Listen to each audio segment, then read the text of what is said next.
Jumpa lagi di channel Kerot Susu. Novel Dr. Genius Fang Qiu. Bab 115.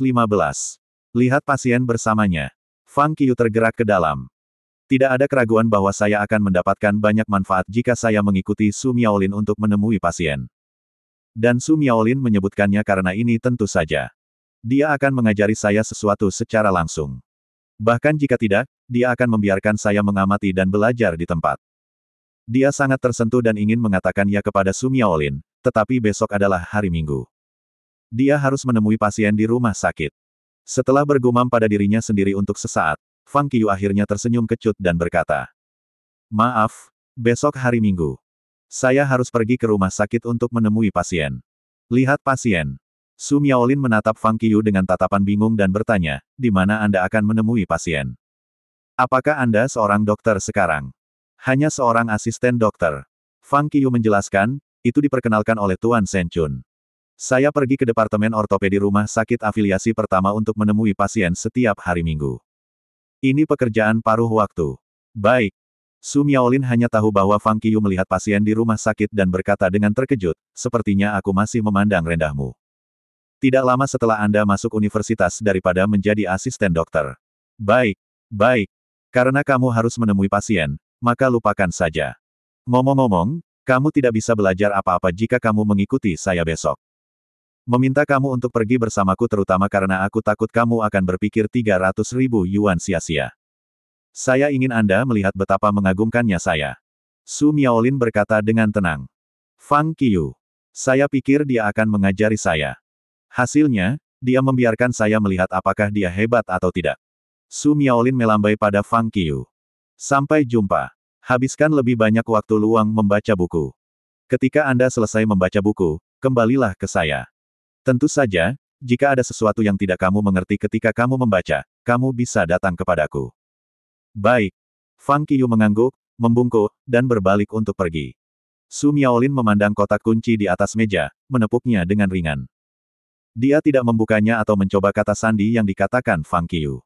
Sebaliknya, dia bergumam pada dirinya sendiri. "Apakah jumlah yang saya tetapkan sedikit kecil? Tampaknya tidak efektif. Jika aku tahu bahwa pria ini mendapatkan 300.000 dengan sangat cepat, aku akan mengatakan 1 juta. Sungguh langkah yang tidak bijaksana." Su Miaolin berkata dengan menyesal. Dia mengulurkan tangan dan meletakkan kotak kunci di bawah meja. Dia tidak tahu jika dia mengatakan 1 juta, Fang Qiu akan punya cukup uang. "Sini." Fang Qiu kembali ke asramanya. Dia menemukan Zhou Xiaotian, Sun Hao, dan Zhu Benzeng masih berkumpul dan menatap daftar pengawas di BBS di buku catatan, berdiskusi sambil menonton. "Saya pikir Li Meiyan baik karena pencapaian akupunkturnya hampir mencapai puncaknya. Meskipun dia sudah pensiun dan biasanya tidak memberi pelajaran, dia harus sangat lembut dan hati-hati dibandingkan dengan pengawas pria. Jika saya magang padanya, saya pasti bisa memiliki prestasi luar biasa. Lagi pula, dia telah menghasilkan dokter pemenang hadiah." Zhou Xiaotian berkata sambil merindukannya, "Aku pasti akan menjadi orang pemenang hadiah kedua yang diarahkan olehnya." "Anda salah." Sun Hao mengambil debu mengapung Fang Qiu, mengguncangnya dengan lembut, dan berkata dengan tatapan misterius, "Bagaimana kamu bisa melihat bahwa dia lembut? Meskipun dia sangat mampu, dia tidak bisa menghasilkan bakat doktor yang sangat baik tanpa cukup pengajaran yang ketat. Dia sangat ketat, jadi biarkan aku menjadi muridnya." Mendengar ini, Zhou Xiaotian menatap sengit ke Sun Hao dengan wajah jijik. "Aku pikir kamu harus melihatnya dari dua sisi." Zhu Benzeng berkata dengan serius, "Pertama-tama, pasti benar untuk mengikuti Mes Li Meiyan, tetapi apakah Anda benar-benar menyukai akupuntur? Selain itu, terlepas dari kemampuan mengajar Mes Li Meiyan, dapat dilihat bahwa metode pengajarannya jelas tidak sama dengan guru-guru lain karena dia dapat menghasilkan bakat doktoral. Jika Anda ingin magang padanya, Anda harus berpikir hati-hati terlebih dahulu jika Anda dapat membuang metode pengajaran tradisional. Poin yang paling penting adalah bahwa Li Meiyan telah menerima begitu banyak penghargaan dan dia tentu tidak ada duanya di bidang akupuntur. Bahkan jika dia sudah pensiun, dia harus melakukan banyak hal. Dia tidak bisa menghabiskan seluruh waktunya untuk para siswa. Menurut pendapat saya, magang padanya tidak hanya membutuhkan pemahaman yang cukup untuk belajar secara mandiri tetapi juga perlu menanggung kesepian jangka panjang." Di samping, Zhou Xiaotian dan Sun Hao memandang Zhu Benzeng, tercengang. Mereka tidak berharap bahwa yang tertua dapat menganalisis begitu banyak hal di permukaan. Keduanya memberi Zhu Benzeng acungan jempol segera. Luar biasa. Keduanya memuji dengan kagum. Haha, bukan apa-apa bagiku. Anda bisa melampaui saya setelah belajar selama ratusan tahun. Zhu Benzeng tertawa bangga. Keduanya langsung menatapnya. Bisakah kamu berhenti membual? Mendengar diskusi dari ketiga teman sekamarnya. Fang Qiyu, yang baru saja kembali ke asrama, tidak bisa menahan kepalanya dan tersenyum. Kemudian dia duduk di meja dan membaca buku sendiri. Mereka bertiga juga tidak peduli tentang Fang Qiyu tetapi terus berdiskusi. Saya pikir Tuan Zhang Zhenzong baik, tetapi dia tampaknya agak keras menilai namanya. Menilai dari namanya, saya merasa bahwa Zhao Kaihui harus sangat baik. Sebenarnya, saya ingin magang ke Tuan Shen Chun, tapi ada terlalu banyak orang yang mau magang kepadanya. Saya tidak yakin apakah saya bisa lulus wawancara besok. Mereka bertiga mendiskusikan untuk waktu yang lama. Sun Hao hanya menoleh dan bertanya sambil menatap Fang Qiyu yang sedang membaca buku. Yang termuda, kamu terlihat sangat tenang. Sudahkah Anda memilih satu? Saya merasa bahwa Anda sama sekali tidak memperhatikan hal magang. Aku akan belajar sendiri, kata Fang Qiyu sambil membaca buku. Luar biasa. Sun Hao segera memberi acungan jempol kepada Fang Qiyu dan kemudian berkata dengan setuju, yang termuda, saya setuju dengan ide Anda. Anda dapat terus terbang maju dan tidak perlu menunggu kami. Iya nih. Zhu Benzeng juga memberi acungan jempol. Kamu berani mengabaikan segalanya. Terlepas dari dunia yang ramai, Anda dapat menjaga suasana santai dan nyaman. Yang termuda, Anda bisa terus menjadi lebih kuat. Ayolah. Kami memiliki keyakinan pada Anda. Iya nih. Pergi untuk itu. Zhou Xiaotian mengatakan kalimat utama dengan wajah sedih. Yang termuda, Anda hanya fokus pada belajar mandiri dan jangan khawatir. Ketika kami menyelesaikan masa magang kami, menyadari potensi kami, dan membuat nama untuk diri kami sendiri, kami pasti akan memberi Anda pekerjaan untuk mengisi resep dan tidak akan membiarkan Anda menganggur. Fang Qiyu sangat terdiam. Teman sekamar macam apa kamu? Aku berteman dengan orang-orang yang salah. Kalian. Fang Qiyu meletakkan buku di tangannya dan menoleh untuk melihat mereka bertiga, berkata, saya tidak tahu mengapa Anda begitu percaya diri. Menjadi peserta magang perlu diwawancarai. Meskipun Anda telah memilih untuk waktu yang lama, masih belum yakin apakah Anda akan diterima oleh mereka besok. Memikirkan pertemuan magang besok, dia punya beberapa kata untuk mengingatkan mereka bertiga. Yang termuda, apa yang kamu katakan salah? Zhou Xiaotian berkata dengan wajah yang jarang serius, bagaimana kamu bisa meremehkan temanmu dengan cara ini? Betul sekali, kata Zhu Benzeng dan Sun Hao. Fang Qiyu. Lalu mengapa kamu meremehkan aku? Biarkan aku bertanya dengan cara lain. Fang Qiyu bertanya tanpa daya, apakah Anda memiliki kekuatan yang dapat membuat pengawas yang Anda pilih menerima Anda? Dia ingin mengingatkan mereka bertiga untuk menggali kekuatan mereka sendiri. Sehingga mereka akan memiliki sesuatu untuk ditunjukkan besok. Mereka bertiga saling memandang. Sun Hao memimpin untuk berdiri, mengambil posisi heroik dengan punggung lurus, dan berkata, saya memiliki tubuh yang berani berkorban untuk pengobatan Tiongkok dan hati yang cukup kuat. Apa? Apakah Anda ingin menjadi tikus percobaan? Tanya Fang Qiyu. Hei, jangan menyela. Tidak mudah membuat emosi. Sun Hao memelototi Fang Qiyu dan berkata dengan punggung tegak, untuk pengobatan Tiongkok, aku bisa mengabdikan masa mudaku, usia parubaya, dan bahkan sisa hidupku. Untuk tujuan pengobatan Tiongkok, saya dapat meninggalkan semua pikiran yang mengganggu. Saya tidak akan menjemput seorang gadis tetapi hanya fokus pada belajar pengobatan Tiongkok dengan baik untuk berkontribusi kekuatan kecil saya untuk pengembangan pengobatan Cina. Aku percaya aku bisa. Betul sekali. Zhou Xiaotian juga berdiri dan menatap Fang Qiyu dengan tatapan serius, berkata, saya juga bisa melakukannya. Tubuh dan hati saya selalu siap didedikasikan untuk tujuan pengobatan Tiongkok. Saya setuju. Zhu Benzeng juga berdiri dan dengan bangga berkata dengan kepalanya, impian saya adalah meneruskan pengobatan Tiongkok. Saya berani berkorban, berjuang, dan menciptakan masa depan sebanyak yang saya bisa. Aku yakin kita bisa melakukannya. Mereka bertiga berkata dalam paduan suara. Setelah itu, mereka bertiga dengan rapi melakukan gerakan seperti bergegas ke langit. Melihat ketiga teman sekamarnya, Fang Qiyu benar-benar tidak bisa menahannya tetapi tertawa. Kapan kamu berlatih? Mendengar itu, tiga teman sekamarnya menjadi marah. Kamu tidak menghormati kami. Zhou Xiaotian menuduhnya dengan marah. Kamu tidak mempercayai kami. Sun Hao juga berkata dengan marah. Kamu tidak punya mimpi. Zhu Benzeng berkata dengan adil dan berat. Kami, atas nama semua orang pengobatan Tiongkok. Zhu Benzeng memimpin saat dia memandang Sun Hao. Sun Hao menerima petunjuk itu dan berkata, mengutukmu. Zhou Xiaotian berkata, hina kamu.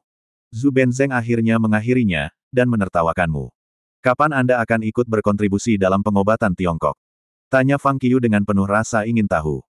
Begitu kita magang, kita akan mengambil tindakan dan tidak akan pernah kembali pada kata-kata kita. Zhou Xiaotian juga berkata. Zhu Benzeng dan Sun Hao mengangguk. Fang Qiu. Berdoalah agar mereka bertiga dapat membedakan diri di antara lebih dari 30.000 orang di universitas dan berhasil menjadi murid magang. Kamu sebaiknya menggali kekuatanmu dan menunjukkannya besok, mencoba menaklukkan para guru dengan satu pukulan. Fang Qiu mengingatkan. Mendengar ini, mereka bertiga mulai memikirkan kekuatan mereka sendiri. Dan Fang Qiu terus membaca.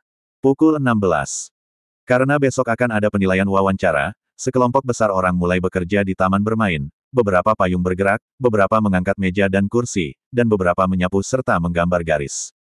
Pada pandangan pertama, itu adalah pemandangan yang sangat hidup. Pada saat yang sama, setiap siswa di universitas membuat persiapan yang sulit untuk menyambut penilaian wawancara yang akan datang. Pada jam 7 pagi hari berikutnya, taman bermain itu penuh dengan orang. Itu tampak sangat hidup, seolah-olah mahasiswa baru memasuki universitas untuk pendaftaran. Selain orang-orang yang padat, ada 50 payung Romawi di taman bermain, berbaris berjajar. Di bawah setiap payung, ada meja panjang dan beberapa kursi kayu. Jelas sekali. 50 set meja dan kursi ini disiapkan untuk 50 penyelia. Namun, meja dan kursi saat ini kosong. Lagi pula, tidak mungkin bagi universitas untuk membiarkan para pengawas datang ke taman bermain terlebih dahulu dan menunggu para murid. Tapi itu jelas masuk akal untuk membiarkan magang menunggu pengawas. Di room 501. Percepat. Taman bermain ini penuh dengan orang. Kita harus mengantri dengan cepat. Sun Hao, yang baru saja selesai sarapan, bergegas ke asrama dan berteriak. Begitu awal. Zhou Xiaotian terkejut. Antri lebih awal, wawancara lebih awal. Untuk menghadiri lebih banyak wawancara, siswa lain pasti akan bergegas mengantri lebih awal. Jika penyelia tidak memilih saya masih bisa mencari penyelia berikutnya. Zhu Benzeng telah mengemas semuanya dan siap untuk pergi. Terima kasih masih bersama channel Carrot Susu. Bab 116. Ya, kita harus bergegas. Sun Hao berkata dengan tergesa-gesa. Yang termuda, pergi bersama kami. Zhou Xiaotian berkata kepada Fang Qiu yang sedang membaca buku saat dia berkemas. Aku tidak akan pergi. Fang Qiu menggelengkan kepalanya dan berkata, aku akan tinggal dan membaca buku. Lagi pula, saya tidak akan diwawancarai atau akan magang. Ini buang-buang waktu untukku. Dia sudah magang, jadi pertemuan magang hari ini tidak ada hubungannya dengan dia. Jadi tidak masalah jika dia tidak pergi. Tidak, kamu harus pergi. Sun Hao segera menjawab, kami berteman, tahukah Anda? Masa depan kita yang cerah akan ditentukan hari ini. Bahkan jika Anda tidak akan magang, tidakkah Anda harus tinggal bersama kami di saat-saat penting kami? Betul sekali. Zhou Xiaotian menggema. Kamu juga bisa melihat adegan magang kami sehingga kamu tidak akan mengatakan kami tidak memiliki tindakan. Ayo pergi bersama. Zhu Benzeng juga membujuk, jangan selalu tinggal di asrama dan membaca buku. Jarang universitas kita begitu ramai. Ambillah sebagai jalan. Intinya adalah bagaimana jika Anda bertemu guru yang tepat. Bukankah akan sangat disayangkan jika Anda tidak pergi kali ini? Fang Qiu tersenyum pahit. Dia benar-benar tidak ingin pergi. Namun, akan sangat tidak sopan jika menolak mereka. Dia juga tidak bisa mengatakan bahwa dia telah menemukan seorang guru. Percepat. Apa yang kamu tunggu? Sun Hao maju, meraih lengan Fang Qiu, dan berkata, jika Anda tinggal lebih lama, saya diam-diam akan mengambil foto telanjang Anda dan mengunggahnya ke BBS. Kamu menang. Baik. Fang Qiu menjawab Sun Hao, meletakkan buku itu di tangannya tanpa berkata-kata, dan mendesah pelan. Tanpa mengambil apa-apa, dia turun dari tempat tidur, dengan cepat memakai sepatu, dan bergegas ke taman bermain dengan 3 teman sekamarnya. Ketika mereka datang ke taman bermain, mereka semua tercengang. Taman bermain itu penuh dengan orang. Ini benar-benar lautan orang. Belum pernah semeriah ini saat menyambut kedatangan baru. Zhou Xiaotian terkejut dengan pemandangan di depannya. Tidak pernah ada begitu banyak orang di taman bermain. Fang Qiu juga terkejut dengan pemandangan di depannya. Dia tidak mengira itu akan menjadi peristiwa besar. Diperkirakan semua mahasiswa di universitas ada di sini. Sebanyak lebih dari 30.000 orang berkumpul di taman bermain, yang bisa dibayangkan mengapa adegan itu begitu semarak. Yang senior di sana sangat cantik, kata Sun Hao sambil berjinjit untuk melihat ke suatu tempat. Di mana? Di mana?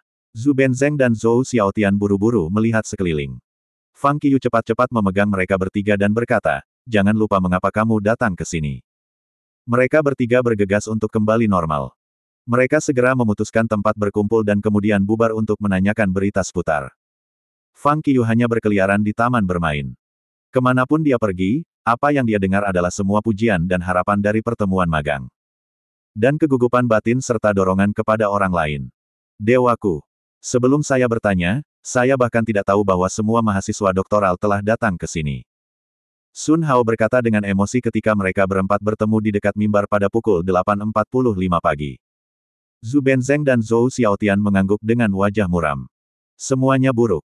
Ada terlalu banyak pesaing yang terlalu kuat. Dibandingkan dengan mereka, kita hanya pemula yang tidak tahu apa-apa dan tidak bisa melakukan apa-apa. Bergembiralah dan percayalah pada dirimu sendiri. Fang Qiyu segera mendorong mereka karena ia menemukan mereka bertiga kurang percaya diri. Baik. Mereka bertiga mengangguk dengan keras. Pada saat ini, Wakil Presiden Chen Yinseng dan beberapa pemimpin sekolah datang. Di bawah tatapan semua siswa, mereka berjalan ke mimbar. Chen Yinseng berjalan di depan mimbar dan mengambil mikrofon. Melihat murid-murid yang dipenuhi gairah di depannya, dia sangat senang. Karena kita memiliki siswa seperti itu, mengapa kita harus khawatir tentang kemakmuran universitas kita? Mengapa kita harus khawatir tentang kemakmuran pengobatan Cina? Tolong diam, kata Chen Yinseng sambil menarik napas dalam-dalam. Semua siswa yang hadir langsung terdiam. Seluruh taman bermain itu sangat sunyi. Semua mata tertuju pada Chen Yinseng. Chen Yinseng berkata dengan keras tanpa takut pada mata ini, semua orang, hari ini adalah hari pertama pembukaan resmi rencana magang dari pengobatan Cina Universitas Jiangjing. Saya bisa melihat antusiasme yang besar dari wajah semua orang. Saya sangat senang dan juga sangat tersentuh. Tapi yang lebih menyentuhku adalah 50 penyelia profesional yang tidak berusaha untuk berkontribusi ke universitas. Banyak dari mereka adalah profesor tua yang sudah pensiun. Beberapa orang telah mengajar di universitas selama beberapa dekade sementara beberapa telah merawat pasien di rumah sakit selama beberapa dekade. Masing-masing dari mereka telah memberikan kontribusi luar biasa kepada universitas dan mereka telah mendedikasikan semua masa muda mereka untuk Universitas Pengobatan Cina Jiangjing. Bahkan hari ini, ketika mereka harus duduk manis, mereka masih memilih untuk berdiri dan berkontribusi pada pengobatan Cina Universitas Jiangjing kami. Sebenarnya, manajemen universitas kita juga membicarakannya, mengatakan bahwa kita tidak boleh membiarkan para profesor tua yang sudah pensiun ini bekerja lagi karena kontribusi mereka kepada universitas sangat besar dan mereka harus menikmati kehidupan mereka dengan tenang.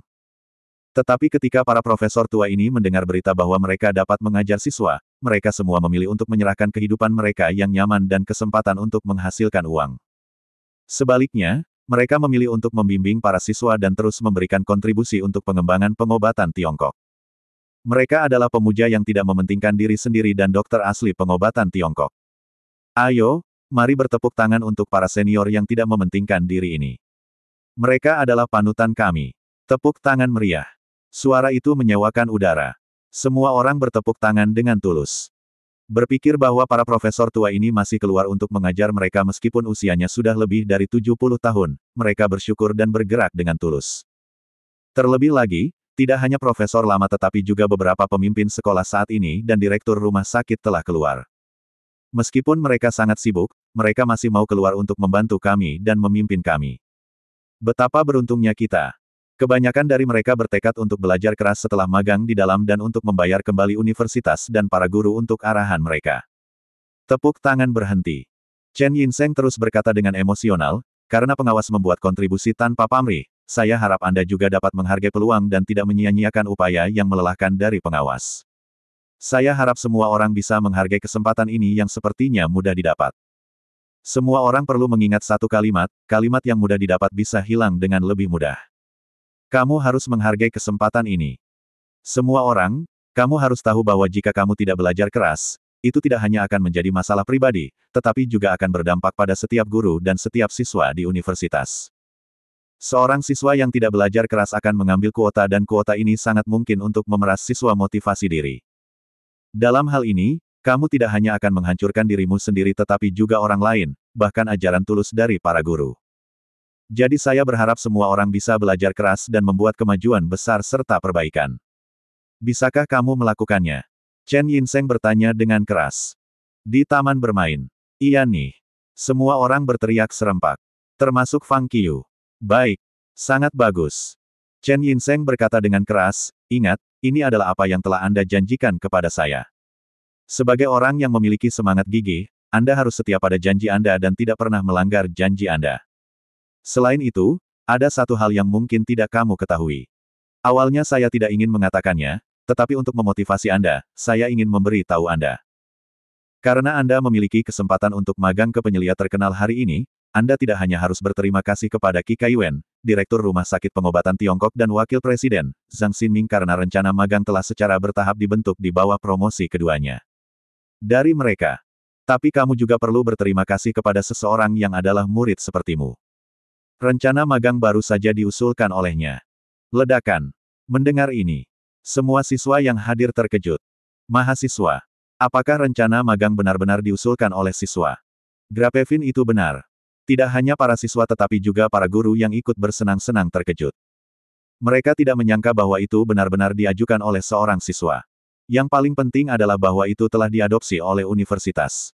Itu belum pernah terjadi sejak berdirinya universitas. Ternyata itu diusulkan oleh siswa. Di kerumunan, Jiang Miaoyu memikirkannya. Siapa itu? Yesus. Itu benar-benar seorang siswa.